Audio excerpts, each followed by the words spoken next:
Welcome, everyone, to another episode of Limb Loss and Limb Difference Awareness Month, presented by Crown Family Films. This is part two of Cam Ayala's story. In part one, we heard how Cam had to have his leg amputated. In this episode, part two, we learned just what he does to inspire to elevate the limb loss community. You know, this is Limb Difference, Limb Loss Awareness Month. What would you do? And the theme is inspire to elevate. What would you do to say, what would you say to the limb loss community about your situation, or to encourage them? Maybe they're about to have their leg amputated. Maybe they've had an amputation, but they're just not doing well. What could you say to help inspire, to elevate them?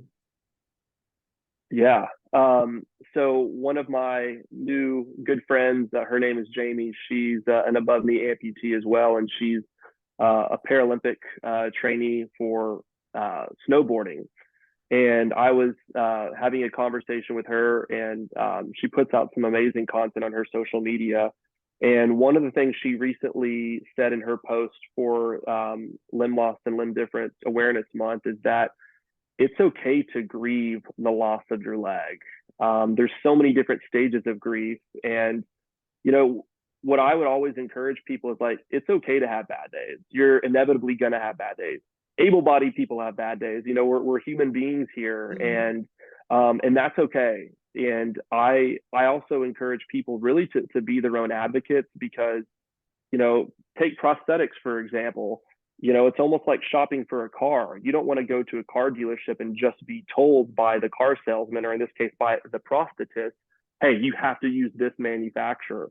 Encourage them that you want to try multiple different manufacturers, multiple different solutions, because your body's going to change, and something that works great for patient A may not work great for patient B. So you really have uh, to defend yourself, and you have to speak up for yourself and advocate for yourself. And just know that with all of those bad days that may occur, there are so many blessings. And I really consider this my new lease on life. You know, with all the pain that I was dealing with prior to the amputation, there were really dark days where I was just depressed and didn't know if I'd ever be able to walk again without pain. And, you know, I still have tough days here and there, but now I'm just so blessed to be part of this community that I didn't choose to. No one chooses to be born with limb difference. No one really chooses to be an amputee, which, you know I had to make the decision Right. to lose the leg in comparison to what I had before. But I didn't choose to be born with lymphedema. I didn't choose to have those bad surgeries. But I think the faster that you accept that, the faster you'll be on the path of a new life, of new mobility, of new adventure, and new friends. It is a very welcoming community. I mean, that's the first thing that I noticed when I started kind of going through the rabbit hole on social media 2 months prior to my amputation. Started reaching out to other men my age who are above knee amputees and just saying, hey, what was your experience like? What can I expect? And I think that gave me a lot of peace of mind going into the surgery, that I wasn't making something so drastic of a decision that I would later regret. Because, you know, once the leg's gone, it's gone. You know, we're not like Yeah. lizards that Yeah. just grow the tail back. So I just overall would give people the encouragement that there is hope, but a lot of it is in your own mindset and choosing to be optimistic and not allowing those pity parties to basically overpower the triumphant parties that happen when you do accomplish these new goals you set out for yourself. And you mentioned a really important aspect, and that's community. I think many, there may be many amputees or limb loss people who have a limb loss that don't know about the connections or about the community. And you said advocating for yourself. So how would somebody, like, I'm sure you probably found them in Texas where you are, how would somebody find that community? What would you recommend to them? Because that's going to offer support. Yeah, one thing that's really cool, and you know, I can't speak for every single city and state in the United Sure. States, but I know it's relatively common at most prosthetic clinics and with most surgeons who are about to perform your amputation, for example. that they do have peer support groups locally where they have, local amputees such as myself that can kind of mentor you about the experience, pre-op and post-op.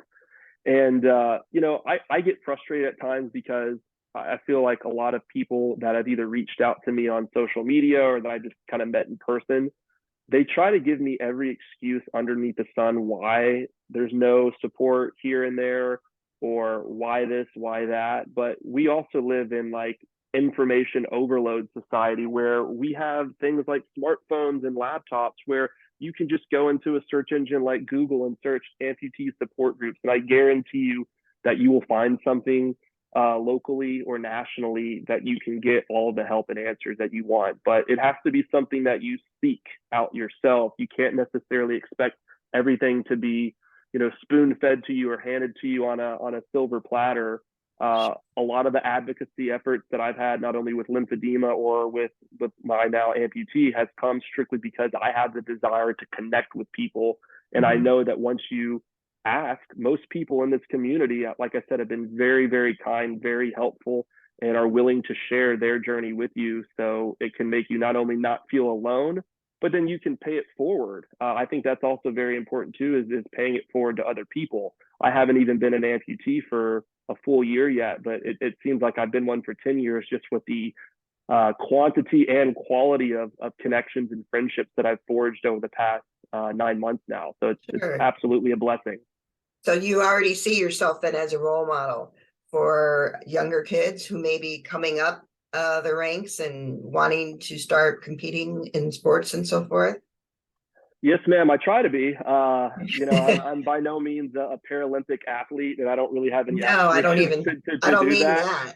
Just Right, right. But everyday person everyday who, person, I want to be able to, just walk around the nature trails in my backyard without pain and with relative ease. And if God decides that there's a woman out there crazy enough to marry me, and then for us to have kids or adopt kids, I want to be the type of father who's going to be like the little league coach of baseball, basketball, football, whatever sport he or she decides to take part in. And that's my goal with the platform that I have, is to encourage, inspire, and to connect. And it's kind of one of those things, when you serve other people, you actually, in my opinion and from my experience, receive more from doing that, because when you see the appreciation and the optimism and the joy that comes, especially being there at the Challenge Athletes Foundation weekend in San Diego and some of the local camps that I've done in New Orleans and in Houston, you go there serving other people, and you just get so much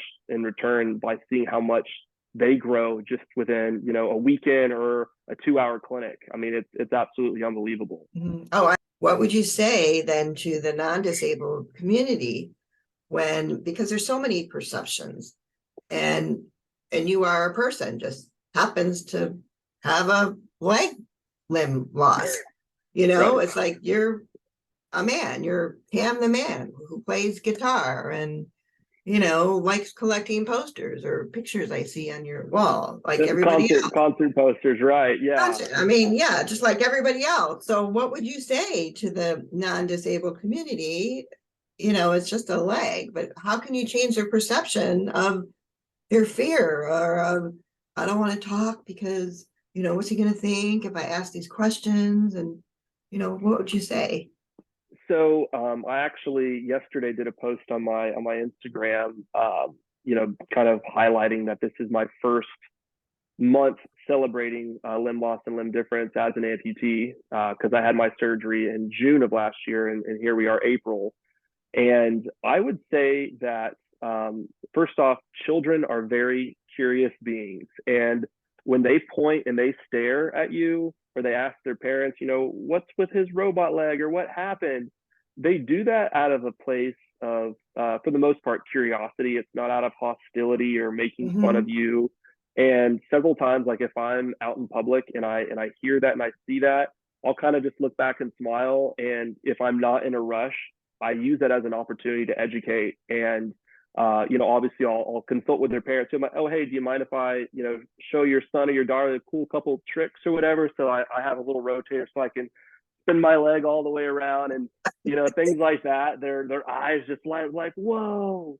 And I think just showing them will open up their eyes and their perceptions, their heart, especially if down the road when they get into elementary or junior high or high school and they run into a classmate that may have a disability of any kind, that there's not as much judgment. Instead, it's a place of curiosity and love.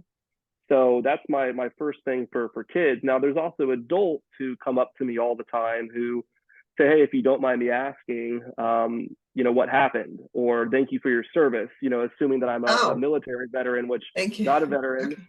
But I think anytime someone uses that qualifier, if you don't mind me asking, well, they're already asking. So most of the time you can't really be dismissive. I'm like, no, it's none of your business. That's just not my personality. Right. I know there's people who are a little bit more introverted, or maybe they're not as comfortable as I am talking about it. But oftentimes if I'm traveling and I'm on a plane, it's a very easy conversation to have. I kind of explain to them about my pre-existing lymphedema disease and how that kind of led to some complications, and then the knee replacement, and then now the amputation. And then they're extremely fascinated when I start kind of going in some of the technological details of prosthetics.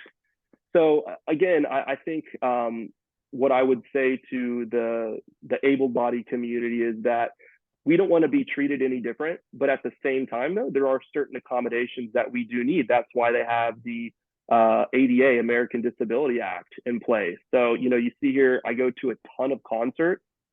I can't stand up on my legs very comfortably for the entire show. So before the show, I'll reach out to the box office and make sure that I have ADA tickets so I can actually enjoy the show just like everybody else, but it may be from a seated area versus standing on my feet and being up front and center. That wouldn't be as enjoyable of an experience for me. And then it just really peeves me and other people in our community is when people illegally park in handicap parking. So if you have friends or family or people that are doing it, just stop. They're not designated for you. They're for people who actually need it. So, but overall, I think that in general, our society, for as much issues and corruption and problems that we have going on in the world, we are becoming more and more tolerant and accepting of people with disabilities. And even the term disability, I have a shirt that this company gave me. It says disability is not a bad word.